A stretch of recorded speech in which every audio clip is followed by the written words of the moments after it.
Simone Tebet, que para mim é uma das piores coisas que a política já produziu, foi a Lula News tentar defender o presidente Luiz Bebasso Lula da Silva e ainda aproveitou para atacar a família Bolsonaro, além de colocar a culpa do tarifaço em Xandinildo, tentando inocentar assim no Satanás. Lembrando que ela já falou que o Satanás de 9 dedos foi o maior orquestrador do Petrolão.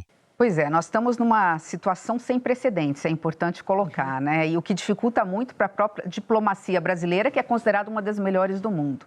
Acho que alguns fatos precisam ser colocados como preliminares na mesa de forma muito objetiva, ainda que rápida, André, em relação a esse assunto.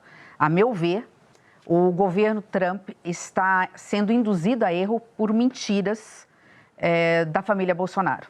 Então, diante desse cenário, o Brasil tem ainda a dificuldade de ter que conviver com um fator político e ideológico no meio de uma transação que envolve balança comercial.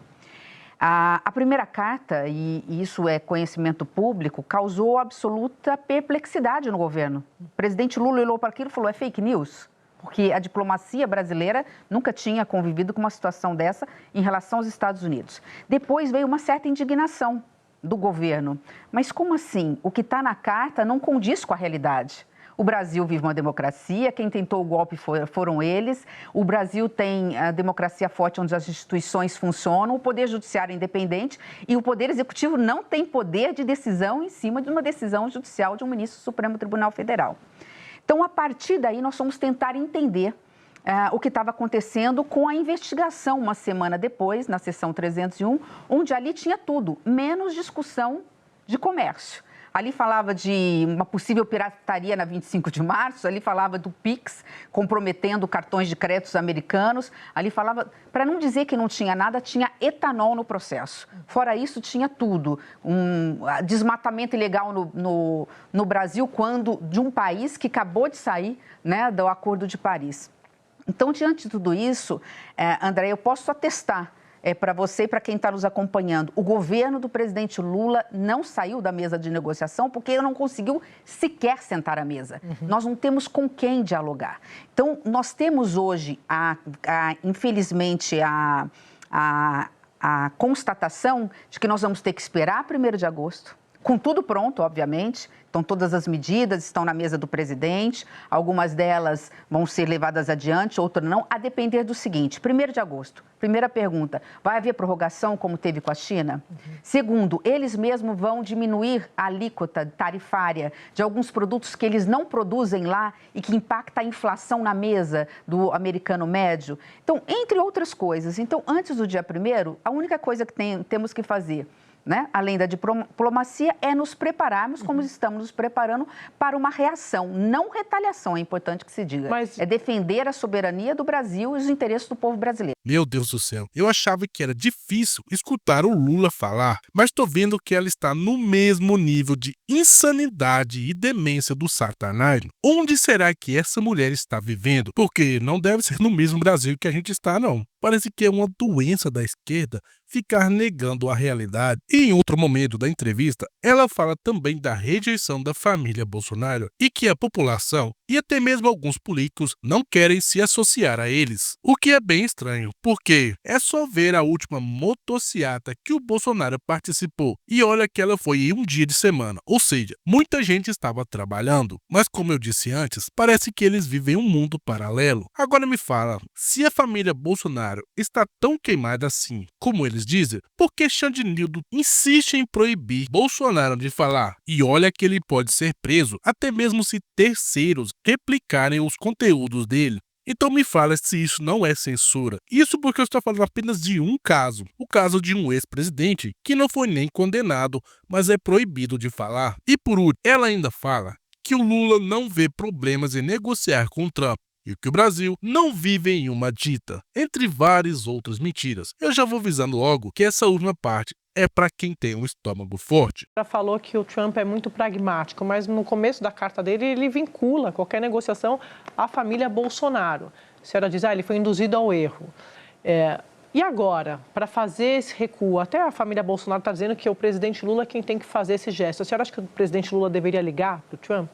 Acho que são duas coisas que você colocou, então, para encerrar, que eu acho importante. Porque eu brinquei e falei assim, uniu a fome com a vontade de comer, né? Uniu o fator econômico, em que os números não se apresentavam verdadeiros, e aí eles tiveram que mudar lá na investigação e colocar, como eu disse, de PIX a 25 de março e a programa anticorrupção e desmatamento ilegal, com a vontade de comer, que é um pouco da questão ideológica, né?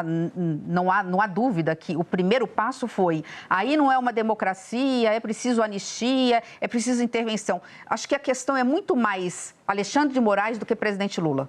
Está muito claro isso, né? Eu acho sim, não há problema. O presidente Lula não tem problema de pegar o telefone e ligar. Mas não foi uma ou duas vezes que eu ouvi o presidente dizer isso. O problema é o seguinte, eu preciso minimamente de um ponto de partida.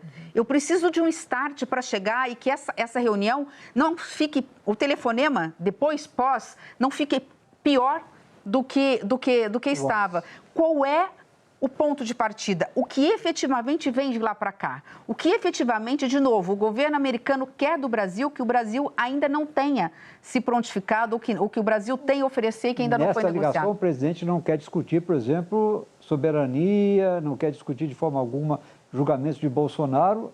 Ele quer ter claro que, se ligar para o presidente Trump, isso não estará na agenda da conversa. Eu não sei, Valdo, eu posso falar por ele, mas eu colocaria na mesa. Eu começaria dizendo, presidente Trump, o senhor foi induzido a erro, o Brasil é uma democracia, as instituições são fortes, a diplomacia Brasil e Estados Unidos vive 200 anos muito bem, o Brasil precisa dos Estados Unidos, como os Estados Unidos têm coisas que dependem do Brasil também, né? O poder judiciário é independente, eu não tenho, porque aqui não é uma ditadura, eu não tenho a capacidade nem o poder de interferir numa decisão judicial. Acho que a política é feita de embates. Então, dizem que a verdade, né, a verdade, ela sobe de escada e é a mentira de elevador. Então, se também não houver da nossa parte um esclarecimento nessa pauta política, fica só a narrativa de um dos lados.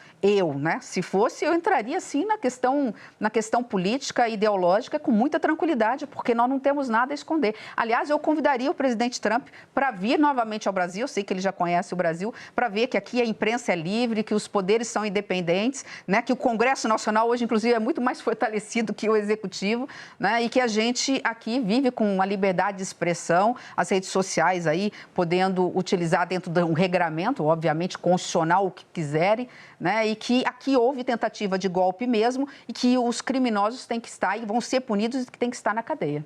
Vou pegar justamente esse gancho aí desse estrago que a família Bolsonaro está fazendo. Aí eu vou perguntar mais a política do que a ministra.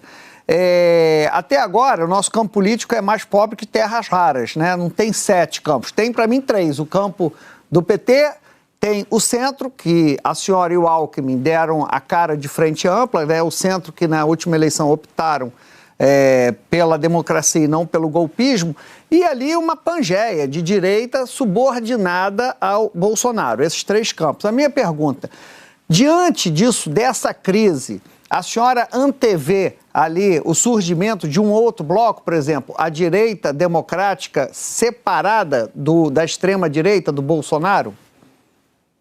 Não, Otávio, eu não vejo.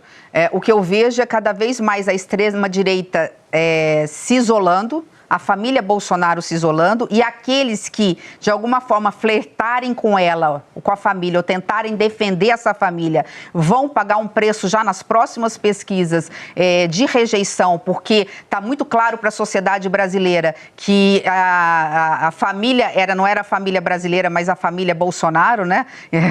Então, dentro desse processo, eu vejo aqueles candidatos mais bolsonaristas cada vez mais se afastando de uma possibilidade de virem mais fortemente numa eleição majoritária. E vejo um fortalecimento do governo do presidente Lula, da figura do presidente Lula, diante desse posicionamento muito claro a favor da soberania nacional e dos interesses do Brasil.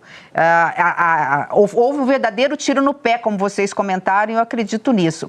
A questão quem é da direita mais extremada que viria ou de uma direita que vai ter coragem de se afastar da família Bolsonaro para ser colocado como candidato. Eu não vejo o campo democrático, o centro. Olha o nível das mentiras que ela fala. O Lula ficou o tempo todo atacando o Trump e nunca quis negociar. Ele até tentou um levante com os países da América Latina contra os Estados Unidos imperialista e malvadão, mas como tudo que a esquerda faz, ele falhou miseravelmente. E agora, como ele está totalmente encurralado e sem aliados, ele não vê outra opção a não ser tentar negociar. Então, meu amigo, eu falo e repito, essa mulher é uma das piores coisas que a política já produziu.